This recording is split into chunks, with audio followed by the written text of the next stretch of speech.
के साथ निशा शर्मा। तो 41 जिले 41 खबरों में मैं आप सभी का स्वागत करती हूँ। इस खास पेशकश में हम लेकर आते हैं आपके लिए प्रदेश के सभी जिलों की खबरें जो सीधा रखती हैं आप सभी से सरोकार। तो चलिए शुरू करते हैं खबरों का सिलसिला, लेकिन उससे पहले एक नजर हेडलाइंस पर। मुख्यमंत्री भजनलाल शर्मा के ऐलान के बाद सीएनजी और पीएनजी पर वैट दर घटाने की अधिसूचना हुई जारी। आमजन के साथ साथ निवेशकों और उद्यमियों को होगा फायदा। मुख्यमंत्री श्री भजनलाल शर्मा की अगुवाई में गड़दड़ा सिंचाई परियोजना को मिली मंजूरी। बूंदी जिले की हजारों हेक्टेयर कृषि भूमि को मिलेगी सिंचाई की सुविधा। मुख्यमंत्री श्री भजनलाल शर्मा के नेतृत्व में प्रदेश भर में धरातल पर उतरे बजट ऐलान। विकास कार्यों में तेजी के लिए लगातार समीक्षाओं का दौर जारी। प्रतापगढ़ के अरनोद को नगर पालिका का तोहफा मिलने से इलाके के लोगों में खुशी की लहर। मुख्यमंत्री श्री भजनलाल शर्मा का जताया आभार। चलिए अब खबरों पर विस्तार से बात करते हैं। बुलेटिन की शुरुआत करते हैं भजनलाल सरकार की तरफ से राज्य की जनता को मिली सौगातों से। जहां राज्य के मुख्यमंत्री श्री भजनलाल शर्मा ने रिप्लाई बजट में प्रदेश की जनता को तोहफा देते हुए राज्य में सीएनजी और पीएनजी की वैट दरें घटाने का ऐलान कर दिया है। जी हाँ, अब वित्त विभाग की तरफ से इस बारे में अधिसूचना जारी कर दी गई है और नई दरें भी लागू हो गई है। गौरतलब है कि भजनलाल सरकार के इस बेहतरीन फैसले से आमजन के साथ साथ निवेशकों और उद्यमियों को भी काफी फायदा होने वाला है। चलिए अब बात कर लेते हैं बूंदी जिले की, जहां लोकसभा अध्यक्ष श्री ओम बिरला और मुख्यमंत्री श्री भजनलाल शर्मा के प्रयासों से केंद्रीय वन्यजीव बोर्ड ने गड़दड़ा मध्य सिंचाई परियोजना की नहरों के निर्माण को मंजूरी दे दी है और अब वन विभाग की सभी आपत्तियां समाप्त भी कर दी गई है, जिससे इस परियोजना का काम तेजी से पूरा हो सकेगा और जल प्रबंधन और कृषि विकास को भी नई गति मिलेगी। इस परियोजना के तहत बूंदी तहसील के 44 गांवों की 9000 हेक्टेयर से ज्यादा कृषि भूमि को सिंचाई की सुविधा मिलेगी, जिससे खेती में सुधार होगा और किसानों की पैदावार भी बढ़ेगी। इसके अलावा जिले के 100 से ज्यादा गांवों को पेयजल आपूर्ति भी सुनिश्चित होगी, जिससे स्थानीय निवासियों को स्वच्छ जल उपलब्ध हो सकेगा। वहीं मुख्यमंत्री श्री भजनलाल शर्मा और लोकसभा अध्यक्ष श्री ओम बिरला के प्रयासों से रोटेदा मंडावरा लिंक सड़क के निर्माण का रास्ता साफ हो गया। जी हां, और वाइल्ड लाइफ बोर्ड की बैठक में इसे स्वीकृति भी दे दी गई है। यह मार्ग Dudu Nainwa state highway 37A को जोड़ता है। अब इस मार्ग के चौड़ीकरण से लोगों को काफी फायदा मिलेगा। इस सड़क के बनने से कापरेन और सुल्तानपुर की दूरी भी घट जाएगी और बारा से बूंदी की कनेक्टिविटी भी बेहतर होगी। चलिए अब बात करते हैं जोधपुर की, जहां भजनलाल सरकार के नेतृत्व में प्रदेश सरकार आम जन तक सरकारी सुविधाओं का लाभ पहुंचाने के लिए प्रतिबद्ध है और इसी क्रम में संसदीय कार्य मंत्री श्री जोगाराम पटेल ने जोधपुर सर्किट हाउस में जन सुनवाई कर आमजन की समस्याएं सुनी और संबंधित अधिकारियों को भी आवश्यक कार्रवाई कर आमजन को राहत प्रदान करने के भी निर्देश दिए।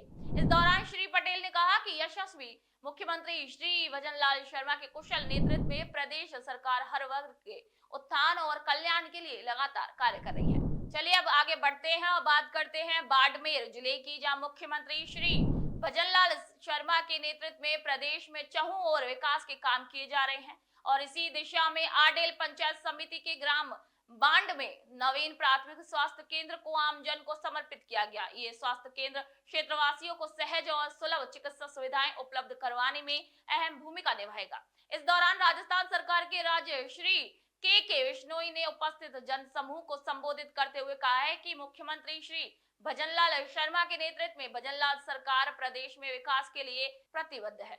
चलिए अब बात कर लेते हैं प्रतापगढ़ जिले की, जहां मुख्यमंत्री श्री भजनलाल शर्मा के नेतृत्व में अरनोद कस्बे को नगर पालिका का दर्जा मिलने और क्षेत्र में विकास कार्यों की सौगात के उपलक्ष्य में भव्य स्वागत समारोह का आयोजन किया गया और इसी अवसर पर उपस्थित जन समूह ने इन सौगातों के लिए मुख्यमंत्री श्री भजनलाल शर्मा का आभार भी जताया है। और इसी दौरान राजस्व मंत्री श्री हेमंत मीणा ने अपने संबोधन में कहा कि सरकार जनता की जरूरतों को ध्यान में रखते हुए विकास कार्यों को प्राथमिकता से पूरा कर रही है। चलिए बढ़ते हैं आगे, बात करते हैं मुख्यमंत्री श्री भजनलाल शर्मा के नेतृत्व में भजनलाल सरकार की तरफ से बजट में दिए गए विकास कार्यों की समीक्षा की जा रही है और इसी क्रम में ऊर्जा मंत्री श्री हीरालाल नागर ने अधिकारियों के साथ बैठक कर कामों में तेजी लाने के आदेश दिए हैं।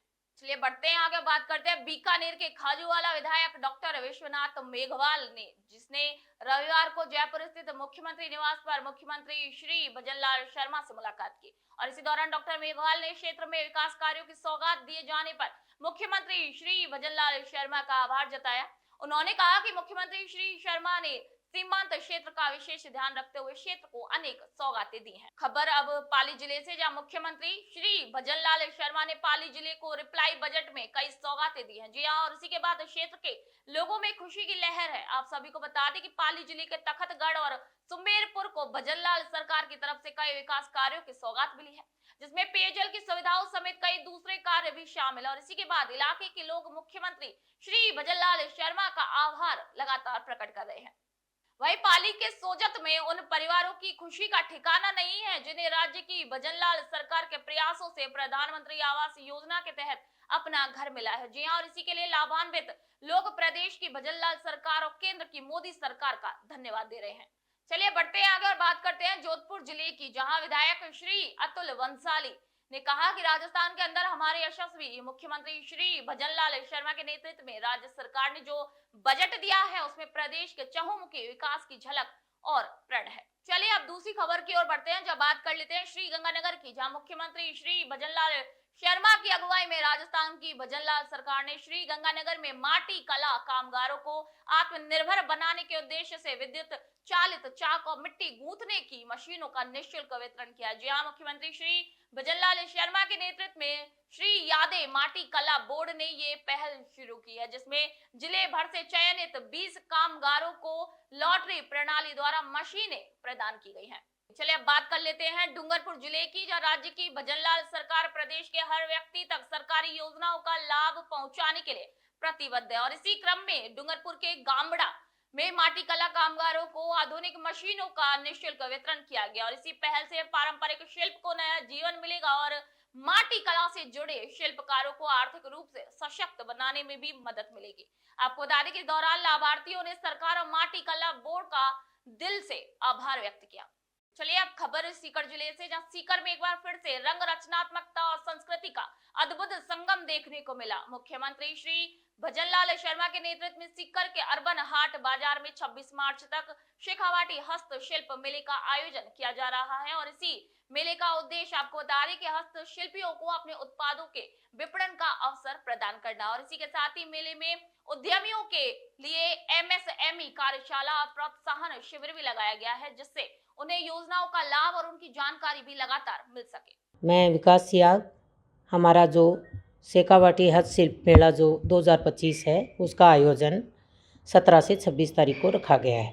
इसमें अपने ज़िले के जो आर्टिजन और राजस्थान से और राजस्थान के बाहर के भी आर्टिजन हैं जो अपने उत्पाद की प्रदर्शनी और सेल के लिए यहाँ स्टॉलें लगाई जाएंगी।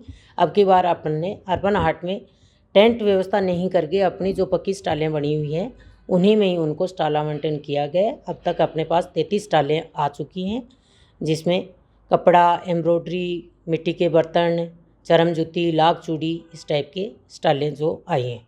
इसमें अपन दिन में अपने प्रोग्राम रहेंगे, जिसमें विभागीय योजनाओं की कार्यशाला रहेंगी, खेलकूद प्रतियोगिताएँ भी रहेंगी, मेहंदी प्रतियोगिता, रंगोली और पोस्टर प्रतियोगिता रहेंगी। चलिए अब बात कर लेते हैं महिला सशक्तिकरण की, जहां प्रदेश की भजनलाल सरकार महिलाओं को आत्मनिर्भर बनाने और उन्हें आर्थिक और सामाजिक रूप से सशक्त करने के लिए नए आयाम गढ़ रही है। इसी कड़ी में डीडवाना कुचामन जिला प्रशासन ने नवाचार करते हुए एक नई ई-कॉमर्स वेबसाइट का शुभारंभ किया है, जो महिला स्वयं सहायता समूह के लिए एक बड़ा अवसर लेकर आई है। अब हुनरमंद महिलाओं के हाथों से बने उत्पाद सीधे ही डिजिटल बाजार में उपलब्ध होंगे, जिससे वे अपने व्यवसाय को न केवल स्थानीय बल्कि वैश्विक स्तर पर ले जा सकेंगे। चलिए खबरों में एक बार फिर से रुक कर लेते हैं कोटा जिले का, जहां पर सीमलिया क्षेत्र के ग्रामीणों के लिए इस बार बजट में एक बड़ी खुश खबरी आई है। जी हां, मुख्यमंत्री श्री भजनलाल शर्मा के नेतृत्व में राज्य की भजनलाल सरकार ने यहां के प्राथमिक स्वास्थ्य केंद्र को सामुदायिक स्वास्थ्य केंद्र में क्रमोन्नत कर दिया है, जिससे क्षेत्र के लोगों को बेहतर और उन्नत स्वास्थ्य सुविधाओं का अब लाभ मिलेगा। चलिए बढ़ते हैं आगे, बात कर लेते हैं प्रदेश भजनलाल सरकार राज्य को टीबी मुक्त करने के लिए लगातार अभियान चला रही है। और इसी दिशा में राजस्थान के झुंझुनू में वैक्सीनेशन अभियान से पहले जागरूकता रैली का भी आयोजन किया गया। और इस रैली में नर्सिंग छात्राओं और स्वास्थ्य कर्मियों ने आमजन को टीबी मुक्त राजस्थान का संदेश देते हुए वैक्सीनेशन के लिए जागरूक किया है। जिले को टीबी मुक्त करने के लिए ये चेतना रैली निकाली जा रही है और संपूर्ण जिले में BCG का टीका रेगुलर लगाया जा रहा है। शक्ति दिवस मंगलवार को भी आंगनबाड़ी केंद्र और ANM के माध्यम से टीका लगाया। ये प्रण लिया है कि प्रदेश को और संपूर्ण समाज को टीबी मुक्त किया जाए। क्रम में ये चेतना रैली है। राज्य की भजनलाल सरकार प्रदेश में गर्मी के मौसम में पेयजल की सुविधाओं के लिए निरंतर काम कर रही है और इसी क्रम में डूंगरपुर जिला कलेक्टर श्री अंकित कुमार सिंह ने जिला स्तरीय अधिकारियों की बैठक ली और इस बैठक में उन्होंने गर्मी के मौसम को देखते हुए हीट वेव की संभावना, पेयजल संकट और मौसमी बीमारियों से निपटने को लेकर तैयारियों की समीक्षा की और जरूरी दिशा निर्देश भी दिए हैं। उधर श्री गंगानगर के राय सिंह नगर में उपखंड अधिकारी श्री सुभाष चंद्र चौधरी की अध्यक्षता में ब्लॉक स्तरीय जन सुनवाई कार्यक्रम का आयोजन किया गया और समस्याओं के निपटारे के आदेश भी दिए गए। चलिए अब बात करते हैं बीकानेर की, जहां उपखंड स्तरीय जन सुनवाई कार्यक्रम आयोजित कर संबंधित अधिकारियों को समस्याओं के निपटारे के आदेश दिए गए हैं। चलिए अब बात करते हैं सवाई माधोपुर जिले की, जहां भजनलाल सरकार की तरफ से रणथंभौर सर्किल से गणेश धाम तक सड़क के चौड़ीकरण के लिए करीब 15 करोड़ रुपए का बजट आवंटित किया गया है, जिससे क्षेत्र के लोगों में एक खुशी की लहर है और जनता मुख्यमंत्री श्री भजनलाल शर्मा का भी आभार प्रकट कर रही है। चलिए अब बात कर लेते हैं दौसा जिले की, जहां सिकराय पंचायत समिति मुख्यालय पर ब्लॉक स्तरीय जन सुनवाई की जा रही है। मुख्यमंत्री श्री भजनलाल शर्मा के नेतृत्व में प्रदेश की भजनलाल सरकार राज्य के लोगों को सरकारी सुविधाओं का लाभ लेने के लिए प्रेरित कर रही है और इसी क्रम में उपखंड अधिकारी ने PHED विभाग के अधिकारियों को पेयजल व्यवस्था को सुगम करने के भी निर्देश दिए हैं। चलिए अब बात करते हैं अलवर जिले की, जहां प्रदेश की भजनलाल सरकार की जल जीवन मिशन योजना के तहत ग्रामीणों को पेयजल मिल रहा है। अलवर ग्रामीण क्षेत्र की मालाखेड़ा पंचायत समिति की ग्राम पंचायत परसा का बांस में जल जीवन मिशन योजना के तहत पेयजल मिलने पर ग्रामीणों ने मुख्यमंत्री श्री भजनलाल शर्मा का आभार जताया है। चलिए अब बात कर लेते हैं करौली जिले की, जहां मुख्यमंत्री श्री भजनलाल शर्मा के नेतृत्व में श्री खाटू श्याम जी के लखी मेले के सफल समापन के बाद अब उत्तर भारत के प्रसिद्ध आस्था धाम कैला देवी के लखी मेले की तैयारियां हैं। ये मेला 27 मार्च से शुरू होने वाला है, जिसके लिए प्रशासन ने तैयारियों को लेकर तेजी भी शुरू कर दी है। आपको बता दें कि इसी क्रम में जिला कलेक्टर ने कैला देवी धाम में मेले की व्यवस्थाओं और दायित्वों की समीक्षा कर आवश्यक दिशा निर्देश भी सभी को दिए हैं। उधर सीकर जिले के खाटू श्याम जी धाम में बाबा श्री श्याम के दर्शनों के लिए भक्तों की भीड़ लगातार उमड़ रही है। श्रद्धालुओं की भारी भीड़ को देखते हुए प्रशासन और श्री श्याम मंदिर कमेटी की ओर से विशेष सुरक्षा और दर्शन व्यवस्था की गई है, जिससे श्रद्धालुओं को किसी भी प्रकार की किसी भी दिक्कत का सामना न करना पड़े। तो 41 जिले 41 खबरों में फिलहाल के लिए इतना ही। फिर आपसे मुलाकात होगी, तब तक के लिए नमस्कार।